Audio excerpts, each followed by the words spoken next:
Can you see it there? Burning in the sky. Haunting.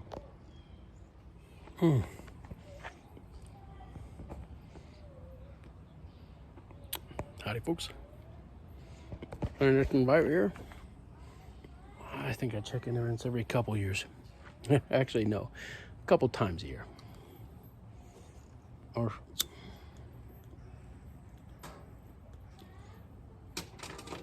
watching some old videos and just thinking it is nice to have a diary of your pipe smoking. Go back and remember what was your favorite. And today, on top of showing you the red sun, which is quite alarming indeed from the fires surrounding our area, I wanted to talk to you about some flakes. This last year, I went out and purchased 3 flakes. Not H&H. Mac Baron's Old ODFired. And then University Flake. And then this one, which is Full Virginia Flake. I'd had Full Virginia Flake and loved it. So I saved that for last because I knew I was going to love that. First was the ODFired, and oh my goodness. What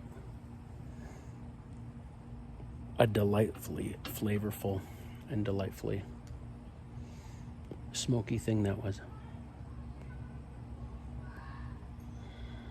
It burned cool. It behaved well. It was so satisfying. So I think that one took me through most of the winter, actually, because it came in a big tin. I didn't have a normal, whatever it is, 2 ounce serving. Unless it was like $28. But it went the distance and was well done. Now, the University Flake was far less forgiving.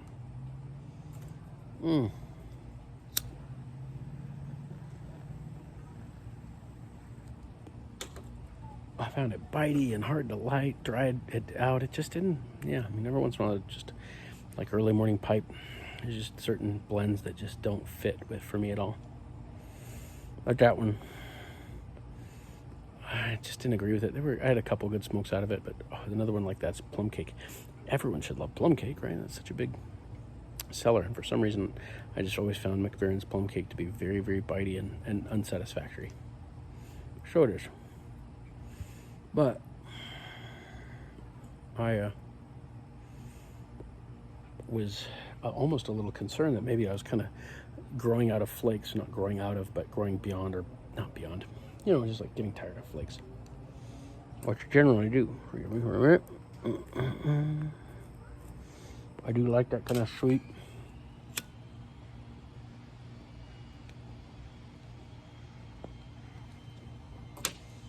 Complexity of the Virginia. But who knows, your taste changes, right? Things move and shift. So I thought maybe flakes just weren't for me for the short time being. But then we opened up Full Virginia Flake, and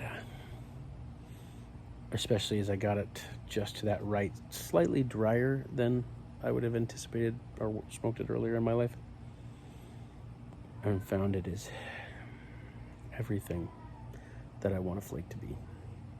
It is just satisfying and rich, sweet, honest flake. So, Full Virginia Flake and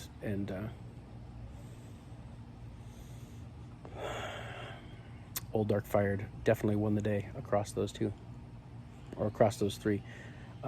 Irish Flake I love. University Flake, for some reason, just maybe it was the 10, maybe it was the time, I don't know, but it just wasn't a fit for me. And our just went through the Silmarillion again. And loved it ever before. It's such a wonderful kind of parody of the theogony and just the way that myth is passed down with the kind of the assumption that you already know the stories and you already know the characters, and so they're kind of hard to work with, or can be daunting at first, but then after years of stewing on Tolkien's work and loving it, found it way less threatening. And then went through and my dad gifted me with the Three Great Tales. So I got to read The Children of Hurin and thought, this is just going to be a redo of what I read in the Silmarillion, but it really wasn't. The Children of Hurin, if you get a chance to pick it up, it is so much fun, and it's so much rings of the beautiful kind of tragedy of ancient myth, that kind of Beowulf, Norse mythology, kind of all those things and elements in it. It feels so genuine and authentic, and it's so not afraid to break your heart. Loved it. Really loved it. And it has all the magical elements of the first age of Middle-earth. Here in Luthien, even though it is supposed to be, or I think Tolkien thought of it as the finest or the centerpiece story, of the greatest story of the ancient world, and really kind of an overarching theme in Middle-earth or Tolkien mythology. It was it seems less attended to. It's a little bit shorter and not seemingly, at least I'm very early on, but not as graphically treated as the Children of Hurin was. So, if you get a chance, I'd love to hear what you thought of those great tales as they were observed and held together. And I would love to know which one you found, because I still haven't read through the book version of The Fall of Gondolin, so that's a whole nother exciting moment. But I thought from reading through the Silmarillion that covers like 300 years or something. So anyway, good tobaccoing to you and good reading to you. I'm going to cook up some venison sausage for my family for dinner and some hot dogs for the kids. But I hope you're well. May God richly bless you, and may the smoke continually satisfy.